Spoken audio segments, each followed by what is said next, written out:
അധികം ആർക്കും അറിയാത്തൊരു കാര്യമാണ് നമ്മുടെ ഇതിഹാസ താരം സച്ചിൻ ടെണ്ടുൽക്കർ നിവിൻ പോളിനെ പറ്റി പറഞ്ഞത്. 1983 എന്ന മൂവി നിവിൻ പോളി അഭിനയിച്ചതാണെന്ന് നമുക്ക് എല്ലാവർക്കും അറിയാം. ആ സിനിമയുടെ അണിയറ പ്രവർത്തകർക്കും നിവിൻ പോളിക്കും ഈ പടം സച്ചിനെ കാണിക്കണമെന്ന് വല്ലാത്തൊരു ആഗ്രഹം ഉണ്ടായിരുന്നു. എന്നാൽ അത് അവർക്ക് കാണിക്കാൻ സാധിച്ചിരുന്നില്ല.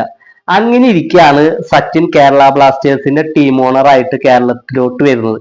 അങ്ങനെ ഒരു ഫംഗ്ഷനിൽ വെച്ചിട്ടാണ് നിവിൻ പോളി സച്ചിനെ കാണുകയും സച്ചിനോട് നിവിൻ പോളിന്റെ മനസ്സിലുള്ള ഈ ആഗ്രഹം പറയുകയും ചെയ്തത്. സച്ചിൻ അപ്പൊ തന്നെ പറഞ്ഞു, ഞാൻ ഫ്രീ ഉള്ള ഒരു സമയത്ത് ഞാൻ ഈ ഫിലിം കാണാം, ഈ ഫിലിമിന്റെ DVD നിങ്ങളുടെ കയ്യിൽ ഉണ്ടോ എന്ന് ചോദിച്ചു. നിവിൻ പോളി അപ്പൊ തന്നെ ഈ ഫിലിമിന്റെ DVD സച്ചിന്റെ ഭാര്യയായ അഞ്ജലിയുടെ ബാഗിൽ ഇത് ഇട്ടു കൊടുത്തു.